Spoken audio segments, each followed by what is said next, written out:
Hi guys, Olive here. Here today to tell you about a really stupid reading challenge I took on during the month of November, but how it actually turned out to be pretty successful. If you're new to my channel or if you just don't know much about me, for 10 years I hosted Nonfiction November, which was a yearly reading initiative meant to encourage people to pick up more nonfiction books. I loved being the host of that event. But I made the really hard decision after the event was over last year to take a step back from it. I do still maintain that that was the right choice for me. I think it was the right thing to do, but that doesn't mean it wasn't sad and weird when November rolled around this year. It was so strange not to be promoting Nonfiction November in the lead up to November. But November for me will always be Nonfiction November, as I hope it is for everyone out there who has loved the event. So I wanted to do my yearly tradition of reading exclusively nonfiction books during the month of November, but I wanted to take it a little further. Wanted to give myself a little bit of an added challenge. And frankly, I wanted to do something a little silly that would make me smile so I wouldn't be feeling down during the month of November. So what I decided to do, in addition to a few other nonfiction books that I knew were on the menu for some other projects of mine and for other videos here on my channel, I decided I would read just nonfiction books written by men named Jason. Why the name Jason? I really couldn't tell you. Maybe that name was nesting somewhere in my unconscious mind because I'm doing my umpteenth rewatch of Gilmore Girls right now, except this time my husband is joining me for his first watch through. I've been actually posting some of his impressions of the show on my Instagram stories. There's a highlight in my profile if you want to catch up. But one of my hottest Gilmore Girls takes is that I think Jason Stiles was the ideal partner for Lorelai, like better than Luke, even. I said what I said. But I'm thinking that's maybe why the name Jason came to mind when I started thinking about doing a project like this. But once I had chosen the name Jason, I couldn't stop thinking about this. I couldn't stop giggling about it. So I had to make it happen. I hunted through my to-read shelf on Goodreads. I scoured the entire bookish internet at large, looking for all of the Jasons. I wonder if there's a collective noun for a group of Jasons. Anyway, I found every nonfiction book that I could find written by a man named Jason, put it on a list, and then worked through that list throughout the month of November, trying to read as many as I could. And let me tell you, they were all good. I, at the very least, liked all of them. I will say some of the Jasons Jasoned a little harder than other Jasons. And by that, I mean, I liked some of them more than others. So I'm going to talk about all 6 that I read in this video. I'll start with the ones that I thought were good. Then I'll move into talking about the ones I thought were great. And then I will work my way up to talking about the number one Jason of all, the book that I think is actually going to be one of my favorites of this year. Jason number 1 is Jason Wilson, author of Booze Hound, on the trail of the rare, the obscure, and the overrated in spirits. This book is an interesting cocktail of travel writing, liquor writing. There's a spritz of memoir thrown in there as this spirits columnist discusses some past boozy experiences he's had and different trips he's taken, both business and personal, going all over the globe to try out spirits that are very unique and often redolent of a specific location, like tequila in Mexico or Campari in Italy. He's clearly very passionate about what he does. He's curious and open-minded about the spirits that he tries. He'll try anything once, and even if he doesn't like it, he might try it twice because things grow on you, and I think we all know that. And he mainly avoids snobbery. I saw a few reviews on Goodreads saying that it was so surprising that he completely avoids snobbery. And that was music to my ears because I think once you do have a large amount of knowledge on a specific subject matter, you can be perceived as snobby. So I was really relieved. Oh, none of these reviewers think that he's snobby at all.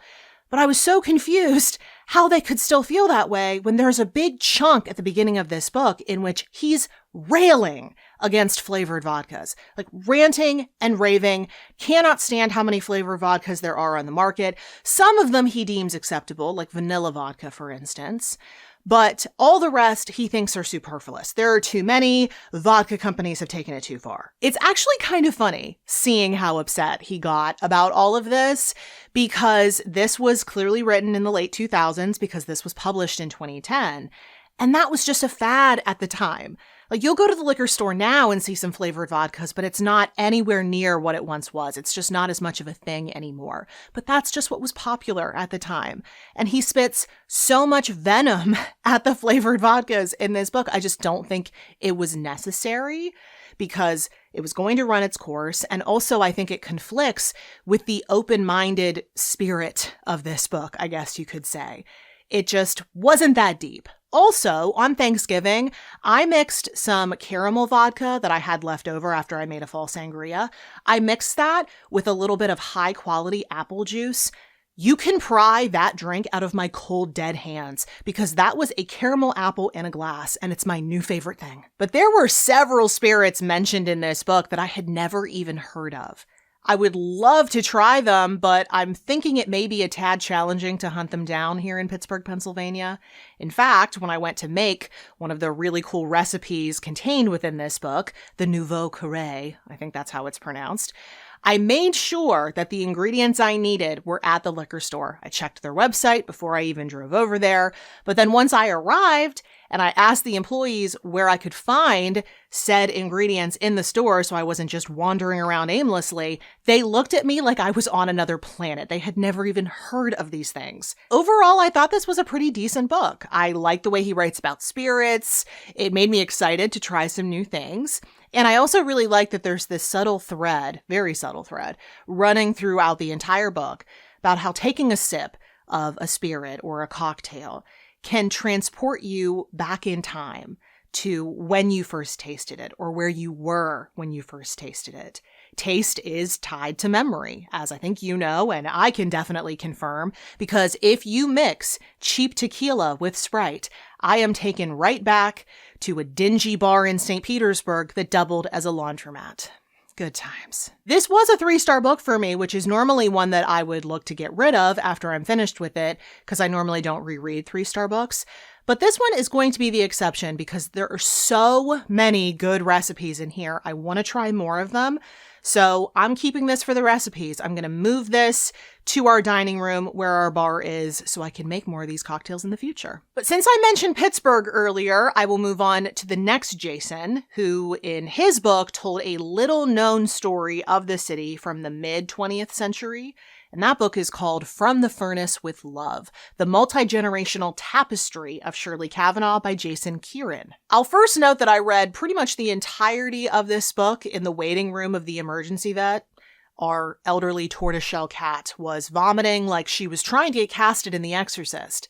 We found out a few days later, after another extremely expensive vet visit, that she was suffering from pancreatitis, which she has since recovered from after a daily dose of anti-nausea meds. Very relieved to say. But I digress. This is a slice of Pittsburgh history that doubles as a family history, and it all centers around this woman named Shirley Cavanaugh. She was falsely accused of shooting a cop back in the 1950s, and the man who wrote this Jason, is actually her grandson. Shirley gained quite a bit of notoriety locally because of her involvement in this situation, so there were a number of sources, news articles, different things that this Jason could dig through to find out more about this woman who he and his family knew very little about. They knew she was a sex worker, they knew she was in some way involved in the shooting of a police officer, but beyond that, what they thought they knew about her didn't even end up being true, because although she was the mother of 4 children, she didn't raise any of them, and she didn't get close to any of her extended family members. So even some things that they thought they knew were only partially true or completely untrue. What Jason's research uncovered was this web of intergenerational trauma and issues with mental illness. And even though a lot of the things he learned in here were very hard to learn, it does seem like knowing the truth about their ancestry, where they came from, brought this family a lot of peace. Shirley was not perfect by any means, but she had a lot of spirit, even when the cards were stacked against her. I really wish things could have turned out differently for her. But I do think she would have been pleased to know that her grandson cared enough to do all this digging just to get the truth out there about her, just to allow her voice to finally be heard. I'm not originally from Pittsburgh. I've lived here for going on 15 years now, but even if I were originally from Pittsburgh, I certainly wasn't here in 1957 when all of this started to go down. So it was fascinating getting this snapshot of the city from the mid-20th century. And it was also so interesting reading all these old articles from the Pittsburgh Post-Gazette, seeing how riled up people got on Shirley's behalf, because it was clear that the police were trying to use her to cover up their own bad actions. The whole story of that cop shooting was wild. I feel like a mini series based on that would be so interesting to watch, and they could film it here in Pittsburgh. We already have so many different movies and TV shows that are filmed here. Why not actually have one that tells a Pittsburgh story? And some of Shirley's descendants, maybe even including the author, could have roles in it, or at the very least be extras. I would definitely watch that. That all being said, there were a couple of reasons why this one fell into the good category versus great. The first one being that I think this is much more local interest. I don't know if anyone who's not from Pittsburgh or hasn't spent time in Pittsburgh would find this as interesting as I did. It added to the cool factor for me that I was recognizing a lot of place names, publication names. I could see in pictures that were shown in this book where these people must have been, and that was really cool. But also, this book was self-published, which isn't in and of itself a negative, it's just something to note. I do think it has to make you question the availability of this book. I was very easily able to check a copy out of the Pittsburgh library system. I think they have copies because, once again, this is local interest. I don't know how accessible it will be outside of the greater Pittsburgh area.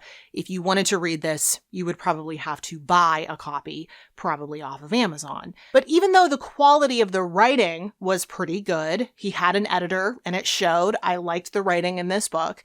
Layout-wise, this book needed a lot of help. He included all of the sources for each chapter at the end of the chapter, and they're really big and take up several pages. Those belonged at the back of the book. Those should not be interrupting the narrative as I'm trying to go through.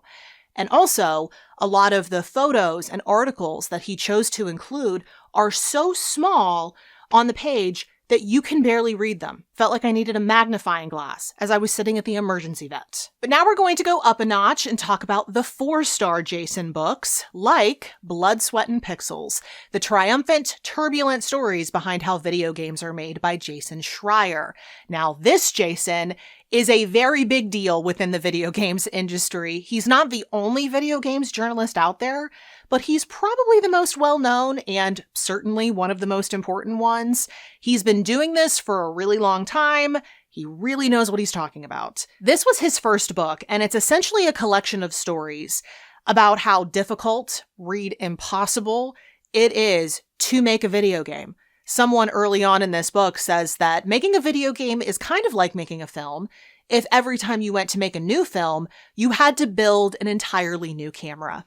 And after reading these stories, that tracks. All the different elements that have to be considered. Graphics, processing, art, voice acting, and then all the logistics of marketing, budgets, management. It seems insanely complex. The question that sits at the heart of this book is, with all of those massive potential roadblocks sitting in the way, how do any video games actually get made?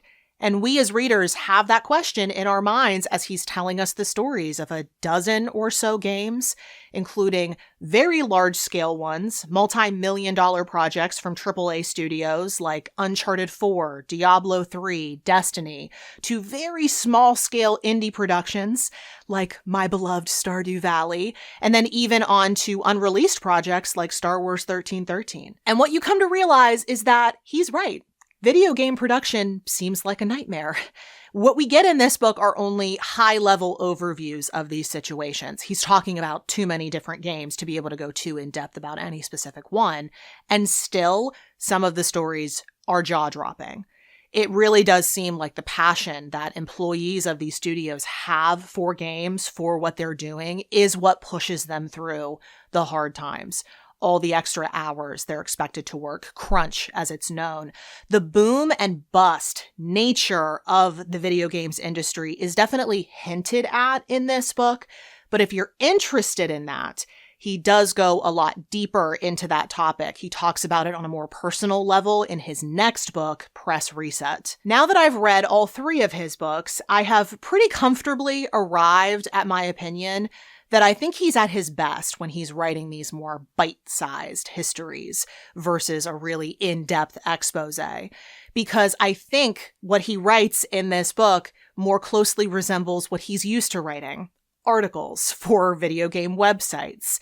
None of the stories in this book go too in-depth, so it's very unlike his latest book, Play Nice, which is a deep dive into the video game company Blizzard. But I didn't find that book as successful because I think it's different than what he's used to writing. This book is essentially a collection of articles that are all driving at a common point, and I think it works. I did already know a good amount about a number of the games in this book. I play Stardew Valley myself, but then also my husband is a gamer. We've been together a really long time. I've seen some of these games come out. He's played a number of the games in this book. We enjoy chatting about video games because he's so passionate about it. I've actually spoken about games with him here on my channel before. So we were talking about some of the information I was learning in this book as I was reading it. And I think once he's done with his current read, he's going to pick this one up next. But now we're really getting to the upper tier of this tower of Jason's. This next book that I read was just chilling on my to-read shelf on Goodreads, not drawing a lot of attention to itself, destined to remain unread for probably years to come. I'm really glad that it was this stupid project that encouraged me to read Killshot, A Shadow Industry, A Deadly Disease by Jason Deeren. This is an expose of the deadliest meningitis outbreak in United States history. It was caused by contaminated steroid pain injections made by a compounding pharmacy in Massachusetts that was pretty flagrantly violating the law, or at the very least finding loopholes to work its way around the law. And it cost people their lives. Before he can move on to that main story, though, Deeren has to first explain to everyone who doesn't know, including myself, just what a compounding pharmacy is, what makes it different than a traditional pharmacy. Essentially, a traditional pharmacy just divvies out medication, where a compounding pharmacy has the ability to mix medications. And they exist because they're supposed to be small-scale operations that allow doctors to get very rare medications to their patients or allows a patient to have a more non-traditional dose of a specific medication. They're not supposed to be full-blown drug manufacturing facilities. But that's what this place in Massachusetts turned itself into. And they did so that they could avoid FDA oversight and just ruthlessly pursue profit. Unsurprisingly, because of all the corners that they were cutting, some of the medications, the steroid pain medications that they were compounding, became infected with mold and then were injected into patients at pain clinics, and they started coming down with very weird but increasingly intense symptoms consistent with meningitis, but then the typical meningitis screens for bacterial or viral meningitis were coming back negative. It took doctors a really long time to figure out that this was fungal meningitis that was essentially attacking these people's brains. This is the entire story of that outbreak, everything that led up to it. The people who were very early on, before any of this happened, trying to raise flags that something like this eventually could happen, but who were ignored because lobbyists are too powerful. The unhygienic and frankly disgusting practices inside of this Massachusetts facility, the patients who began to sicken, the excruciating amount of pain that they were in, the science of what was actually happening inside their bodies, how long it took doctors to figure out what was happening enough to treat it, the limited ways in which they were able to treat it, the devastation that all of this wrought. It is a terrifying story. This was so chilling to read. It did remind me a great deal of reading Empire of Pain because it's not just about a specific drug. It's about a whole industry and how politics and people in power prop up this industry and make it so prevalent. But in the case of Empire of Pain, I felt like the message was, try to avoid opioids because you could become addicted. I read it, got that message, great. This is even scarier because it's not just one drug you know to avoid. It's all of them. If a drug that you are given in a hospital, from a pain clinic, any of these places comes from a compounding pharmacy, you have to be concerned about their practices. We did not learn our lesson after this situation. There was no legislation passed that really provides oversight of these facilities.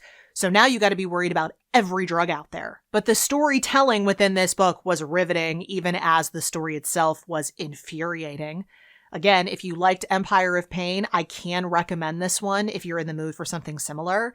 And by in the mood for something similar, I mean you're in the mood to be enraged. The next to best Jason within this project was Mr. Jason Roberts, who just very recently won the Pulitzer for biography for his book, Every Living Thing, The Great and Deadly Race to Know All Life. This is a history book about the sort of rivalry between two titans of taxonomy in the 18th century, Carl Linnaeus and Georges-Louis de Buffon. They were contemporaries who had drastically different worldviews and styles, not just in terms of sorting the natural world, where Linnaeus believed that nature could be neatly sorted. Buffon was more of the opinion that nature was dynamic, but also they were very different people. In Every Living Thing, we do get biographies of each of these men, how they found themselves doing the work that they did, who they worked with, and the ways in which they drew their conclusions about the diversity of life on Earth. I really applaud this Jason for the way he wrote this book, very skilled. I like the balanced approach that he took. But what I have to commend more than anything else is the tremendous amount of tact he showed when discussing Linnaeus, because in his shoes, I am positive I could not have been that nice. Linnaeus was one of the most egotistical, self-serving, reckless idiots that I have had the misfortune of reading about in a really long time. And I just read a really long book about Enron. In fact, Linnaeus would have made a terrific Enron executive in the way that he only ever cared about furthering his own status and bringing glory to himself. I hated him. How his name has lived on versus Buffon's, when Buffon was way ahead of his time and honestly sounded like quite the hunk. Chalk it up as one of the many injustices of the world. Roberts does provide context later on in the book that shows why Buffon's work was largely overshadowed by the ramblings of Linnaeus, namely the fact that the French Revolution happened. I will admit that I was a little confused when I got to the point in the book when both of these men were dead and there was still so much left to read. It's like, where are we going from here? But I did understand as I kept reading that he was trying to say that the historical goings-on after both of their deaths definitely did have an impact on their legacies, why we know the name of one more than the other. I like to think that was a subtle way for him to side with Buffon over Linnaeus along with me. Maybe that's just wishful thinking on my part. Where he started to lose me, however, is just how long he kept this book going. I fully recognize that the work of these two gentlemen had a part to play in many other branches of science, many other scientific advancements that came later. Like, all of this is connected. And I'm assuming that the temptation to mention as many of them as possible was too strong to resist for Mr. Jason Roberts, because this is the book that wouldn't end. We just learned about one area of science, then another, then another, then another. I remember going through a few rounds of that and thinking to myself, we've got to be done soon, right? He's going to start wrapping this up at any moment. I turn the page and he starts introducing Gregor Mendel and his freaking pea pods, and something in me just broke. I was like, Jason, please don't do this to me. Please release me from this endless stream of information, for the love of God. As the author of this kind of a book, you have to know where to call it. Like any piece of art, knowing when to stop is part of the process. So this would have been a 5-star book had the ending not felt like a prison sentence. And that's indeed why The Woman Who Smashed Codes, a true story of love, spies, and the unlikely heroine who outwitted America's enemies by Jason Fagone, ended up as my top Jason book of the month. This is a work of history about Elizabeth Smith Friedman, an American woman who, along with her husband, helped the United States government crack codes, thus revealing the secrets hidden within. We start with her early life. We learn how her love of literature led her to begin working for an eccentric millionaire. She lived on his estate, and she was working under this woman who was convinced that there were secret messages in code hidden within the works of Shakespeare that revealed that Sir Francis Bacon actually authored the famous plays. The most fruitful outcome of this arrangement, though, wasn't actually confirmation of the Baconian theory, quite the opposite, but it was actually the marriage and lifelong collaborative partnership between Elizabeth and her husband, William Friedman. They both really excelled at code breaking and worked together through most of their lives. They quite literally wrote the book with some of their techniques, and they taught a whole new generation the art of code breaking. Elizabeth herself was involved in busting codes of bootleggers and rum runners during Prohibition, but her most important work was definitely during World War II. She had her own unit, and they were in charge of busting codes contained in intercepted messages of Nazi spy rings. But she was actually sworn to secrecy about her work during World War II for her entire lifetime. And information about her work during World War II was only relatively recently unclassified. So her story could only now be fully told, now that she's dead. But because she's dead, we can never hear this directly from her. Her contributions were largely minimized during her lifetime, of course, because she was a woman. Her husband ended up getting the credit for a lot of the code-breaking work that they did together.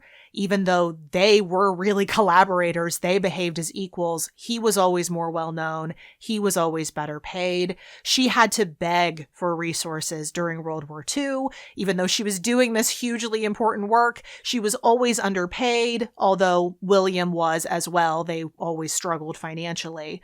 But as she was doing all of this, she was also raising two children, and she was supporting her husband during his very frequent depressive episodes.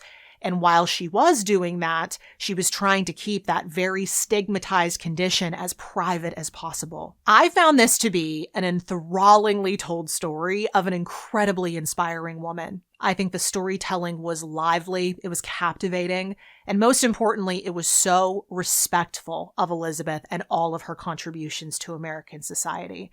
He is clearly in awe of her, and it shows. I don't know if I ever would have picked up this book had the author not been named Jason. I'm not really one for World War II histories. That's much more my mother's territory, but World War II just normally doesn't do it for me. But I am so glad that this project encouraged me to read this. I loved the way this was written, and I loved the way that the code breaking was described. Something about me, I love logic and language in almost equal measure. So the way that the code breaking was described, something about it just soothed my brain. I loved this. But that was my Jason project. Again, it was just a stupid idea. It was just something I did to be silly. But then as it went on and I started liking the books more and more, I ended up being so pleased that I did this. I would definitely do something like this again, with a different name, of course, because I don't think I have many Jason books left to read after this. But let me know in the comments below what name you think I should take on next. Also, let me know if you have thoughts on any of the books I spoke about today. Have you read them? Do you want to read them? I always love hearing your thoughts. All of the Jasons that I did discuss today are listed and linked for you in the description box below if you want to check any of these out for yourself. And at the very bottom of that exact same description box, you'll also see links to everywhere you can find me around the internet. So my Goodreads, Instagram, the Storygraph, all the places I'm the most active, in case you want to keep up with what I am reading and doing right now. Thank you so much for watching. I hope you're having a wonderful day. I'll see you in the next video. Bye.